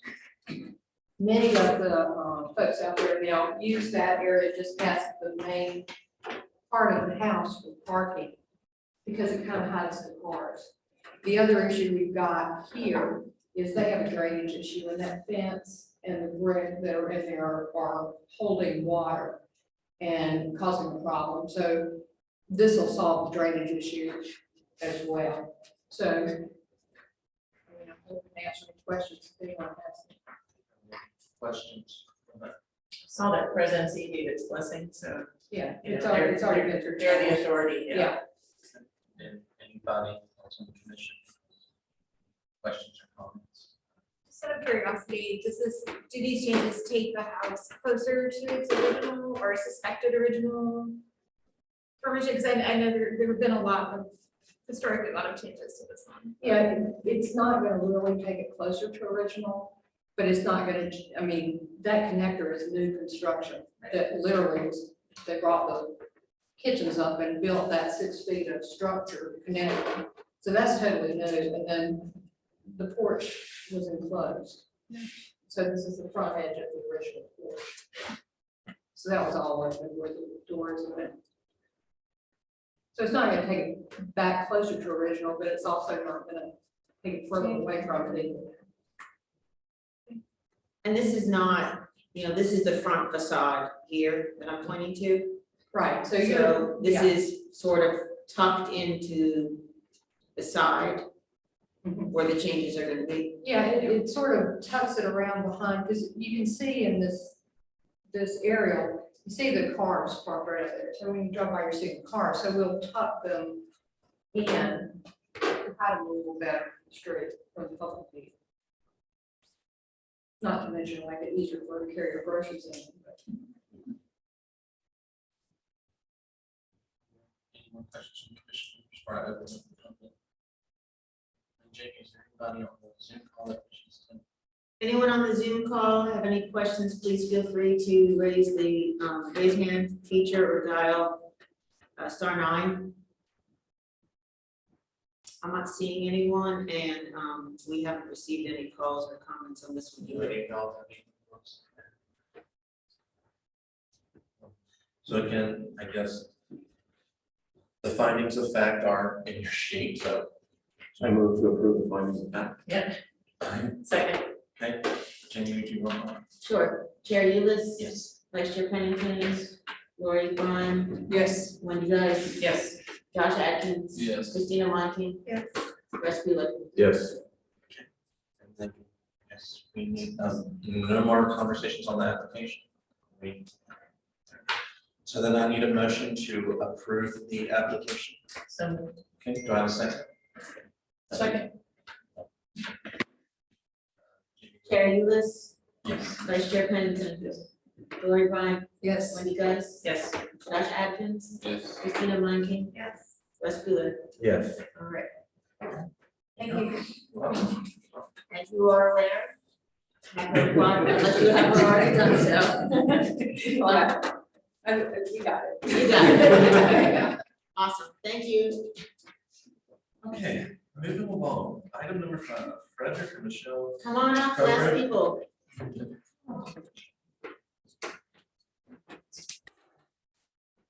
This is where.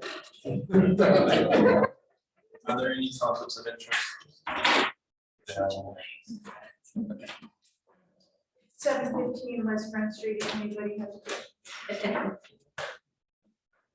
Okay, so again, item 5 in your staff report, as, we received a request, this is from the Cobridge, am I pronouncing that correctly? Cobrick.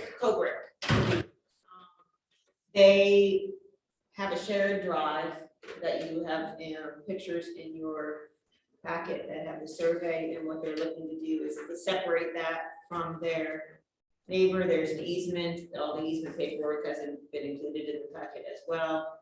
So they would like to have their own separate drive, separated by a 3-foot planting strip, with a little parking area, and then there would need to be a tree removed as a, associated with their improvements. Staff has included the findings of facts, and provided a recommendation regarding this application. The Cobricks are here, and I would just ask either of you, both of you, to attest that the information that you're providing is the truth to the best of your ability. I do. All right. Is there anything, you've got all the pictures, the commission has all the pictures and whatnot. Anything you want to supplement in terms of what I provided? And this is. Let's see, no, that's the current situation. This is If you current. go back one, you'll see what we started with, which is our original survey. Yeah, Chuck did that one. That's the easement. That's the original survey when we purchased the home. And between my neighbor's house, which is 721, that would be on your left here, and our house was really just nothing but gravel and no definitions. There's a driveway easement that was memorialized in the early 1980s. And the easement itself, the driveway itself currently appears to be 100% on our property, okay? Our neighbors have the right for ingress and egress for that distance, which is about 100 feet, I believe, to within 15 feet of his garage. So when we purchased the home, there was no definition of where does your property begin, where does our property begin? And we began our first phase of resolving that by the current condition, yes, this. So we created a planting strip and planted, I don't know, maybe it's about 20 oak leaf hollies. We had to have the gravel dug up there, and all of that is mulched. We installed a guest parking spot. One spot near the house, you come up the driveway, you have to make the right. Then we created the parking area behind the house, which is what is recommended by standards. And the final phase of actually creating a driveway that people can find us. If you would take a look at the pictures, that one will work. You can see, there's the driveway. You can't even see my house in that picture. The UPS man came about 2 weeks ago, had the vehicle in the street with the blinkers on, came up and people were honking at him behind him on Front Street. And he said, they want us to pull into the driveway. That's what the supervisors say. But you don't have one. The truth is, we have a driveway, but we have 160 feet of frontage. And everyone thinks that driveway is going to my neighbor's house. Partly because visually it terminates in his garage. It goes straight up and terminates in his garage. In order to get to my house, you have to go up and make a right to go into our configuration. So if you go back to the picture that you had, or this one, you can see the two yellow lines. They are levels that we laid down. There'll be a 3-foot planting strip. You can see the hollies in the back. They will continue, we will continue that line on down and create a really nice planting strip between the two, where that yellow line on your left is and the right is a 10-foot wide concrete driveway, like people were supposed to have. We are not going to be near the water meter, which is a no-no. And we will be making the exact same grade as the driveway next to us. So they're in tandem. The DOT has the right to West Front Street. I've spoken with Chuck Edwards at DOT, and he said, he came out and looked, he looked around, said, no problem. It's still 2 single-family homes. There won't be an increase in traffic. You're far enough from the corner. You're gonna clear the water meter and no problem. So the specs for putting in a driveway in Burlington easily are going to be accommodated by our contractor for both the grade, the exact type of concrete, the depth of the concrete. We may increase the stability of it by putting rebar and what's the mesh stuff called? Road mesh, not rebar. Road mesh underneath it. That's gonna be subject to contractor recommendation, so. 2 trees that we would like to remove are volunteers. They're willow oaks. They began growing in the middle of 2 old myrtles that the trees, those are the oaks, subsequently killed. The one at the top of the driveway, this one, that's my neighbor's electric line. It's constantly a problem, rubbing and et cetera. The next one down, you'll see, is really 4 trunks. You can see the remnants of the myrtle on your left that this tree killed. So Mr. Barnhill came out and he sent a recommendation to Jamie regarding inspection. They're not dead. This is an unhealthy tree though, and the one at the top is in the lines. We'll replant the trees based upon his recommendation of an appropriate tree. I'd like that first one to hopefully give some shade to the sidewalk, but it's on the north side, you know, so even that tree doesn't help it. So the next to the last slide there is a picture of our house, if you're not familiar with it. We have 160 feet of road frontage. This house deserves a driveway. Please. We're trying to do it the house deserves. You know, it's always complaint. Any questions? Will any other trees or landscaping be damaged theoretically by the excavation you need to do? No, there's a big magnolia that we love, and it is symmetrical with another one on the other side of the property. And Mr. Barnhill recommended and showed us where to put guards so that the contractors don't go over the important sections of it, of the rooting system.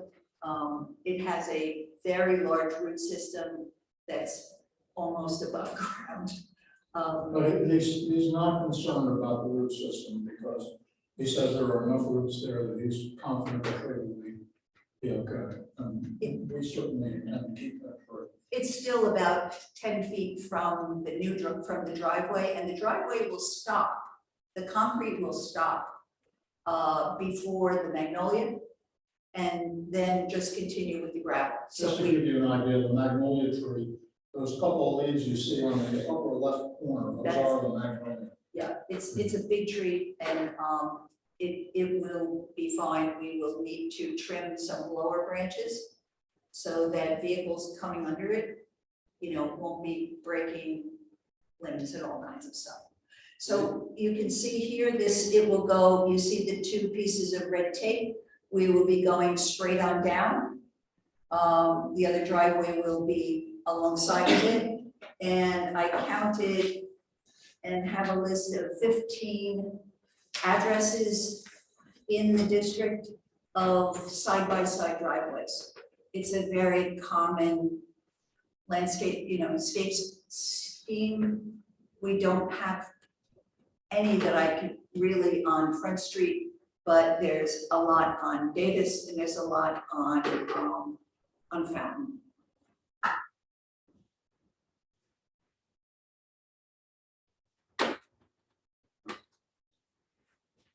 Any commission members have any questions? I don't have any questions. I mean, I'm fine with all of this.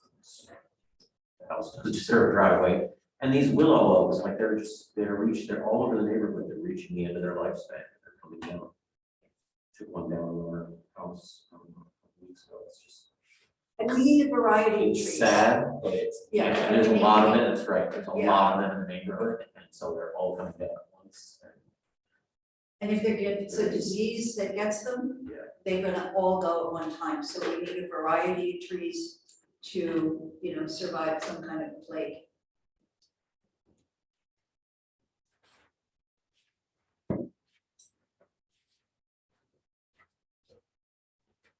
I move to approve the findings of fact. Let's, any members of the audience or on the call, just want to make sure we're accounting for public input? None. Well, I'll just add one thing, on the street, I know you're talking Chuck, but when we did it, their requirement is to submit construction drawings to DOT, and then they came and checked that. So I don't know if he mentioned that to you, but you might want to clear that. The way it works now is he came out and looked. Yeah. And he sent me the documents that I have to submit to DOT have to do with the easement. I have to. So three-party encroachment. Right, it's an easement encroachment document that we fill out. And we give that to engineering in Burlington. Burlington then puts their paperwork on top of that and sends it over to DOT for their final approval. But Much better process. now they package them together, and Burlington Engineering has no problem with it.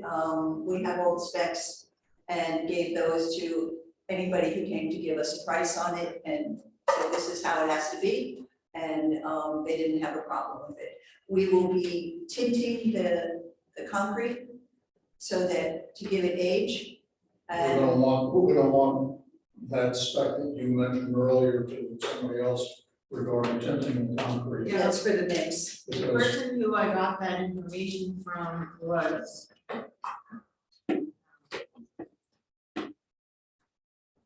Austin Howell, the street superintendent.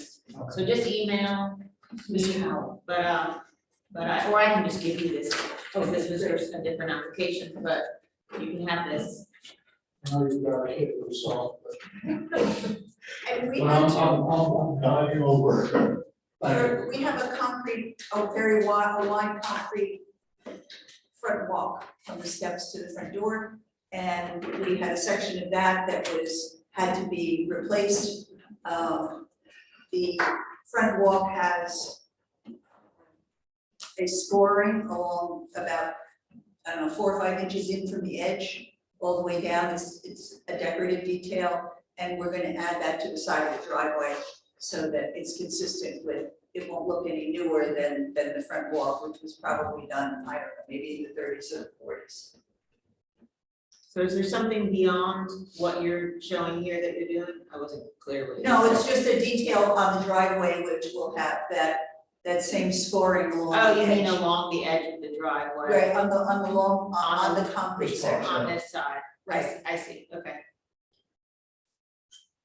Basically, what we're gonna do is try to make the driveway fit in, so it looks So like a it wall. looks the same as the front wall.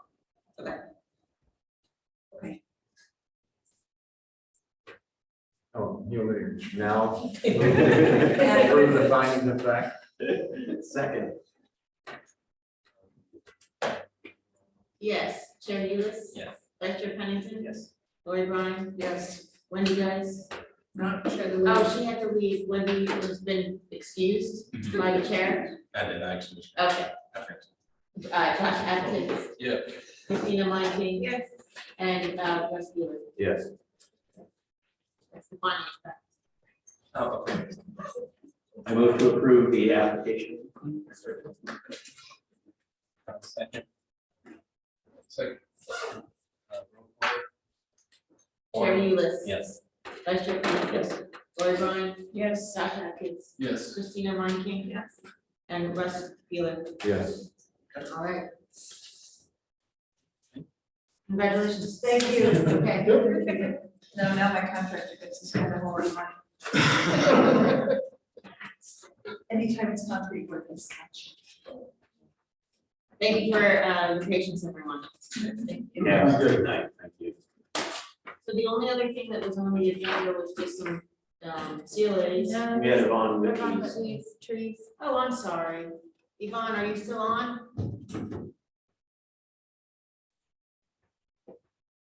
Yvonne, are you there?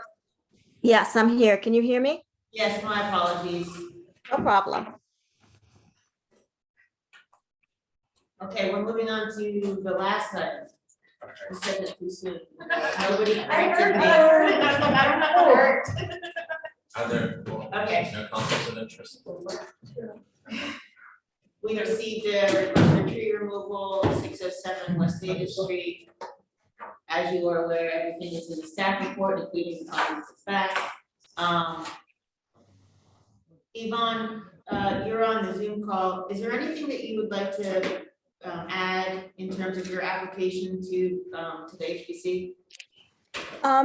Just that, that there are two trees. One of them is between myself and my neighbor, and the other one is in my front lawn. So that one is between myself and my neighbor. And I had limbed that back. The branches were reaching over my house some years ago.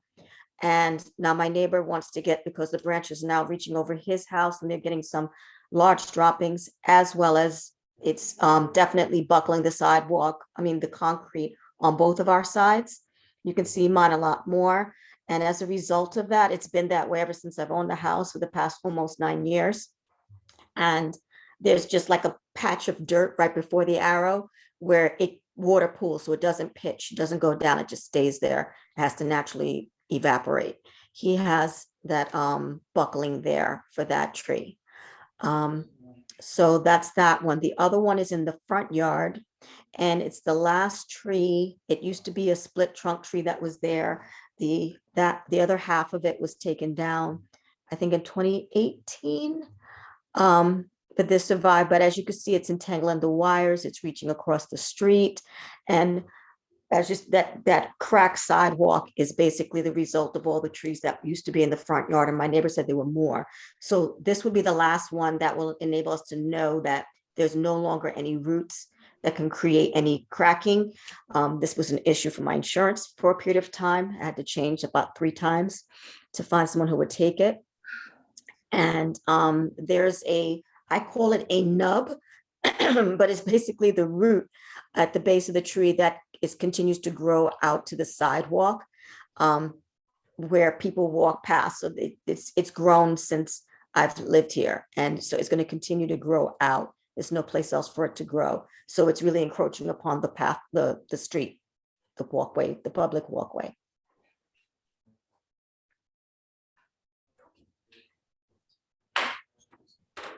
Did the arbor guy go out? Yes, he did. He came out and he said, he said it doesn't look diseased. He said it's getting there, it's older, it's there. He said it doesn't look diseased. One of the other hazards of this is that when it was with its other double trunk, it was to the left of it, based upon looking at this picture. So the tree grew out on a slant towards the street. And this tree could be easily 40, 60 feet tall. If, God forbid, it falls, it hits my neighbor's house directly across the street. And they've been worried about it for quite some time.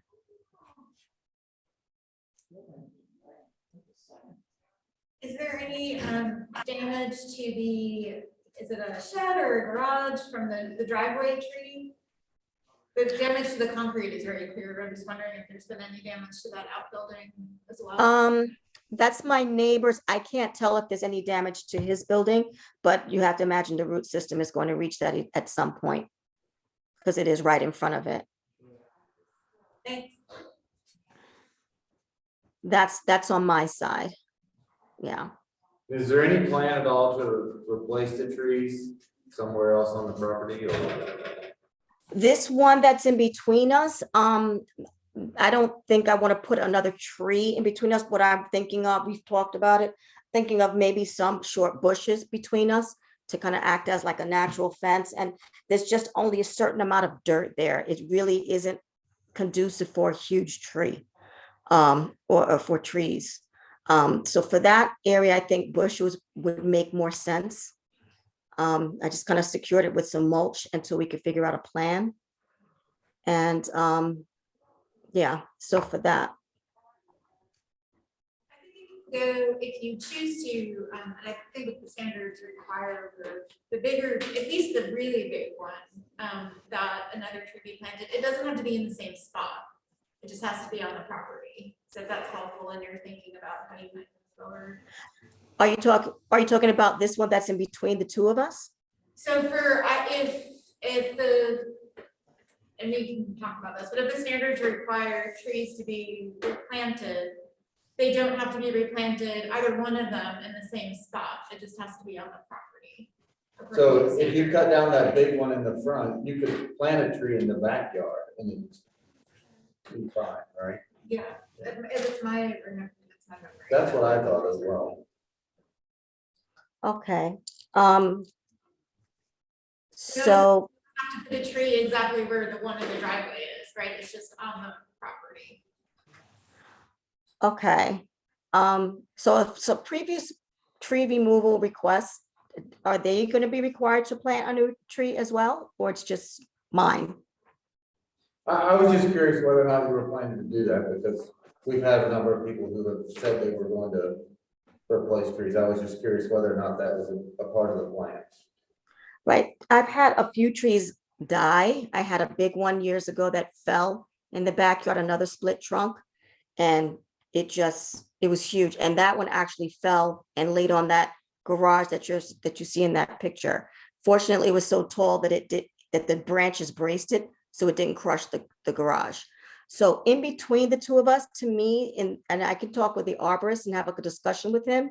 And I actually walked him around the whole place when we took a look that day. And I told him of my intentions. He didn't seem to be against it. I think for that stretch of land, it doesn't make sense to put trees. In the front, once that big tree is gone, I have it also intentions of actually redoing the landscaping in my front yard because it's like a menagerie of 3 or 4 different types of bushes and there's no cohesive plan. So with that tree gone, that enables me to make an actual landscaping plan, which I think I will have to submit. So you can see against the porch, there's like 2 types of bushes. On the right side where the tree is at, there's some other types of bushes. Some are pink, some are white. I have some are holly. It's just a mess, in my opinion. I would prefer to design something, and that would include trees. I still have one dogwood there in that picture there on the left, and I think there's another dogwood on the right. So I want to make an actual landscaping plan, and it can include trees, probably something, I don't know exactly what size or what type, but I want to do some other landscaping there, and trees can be included with that. Okay. Are there any more questions?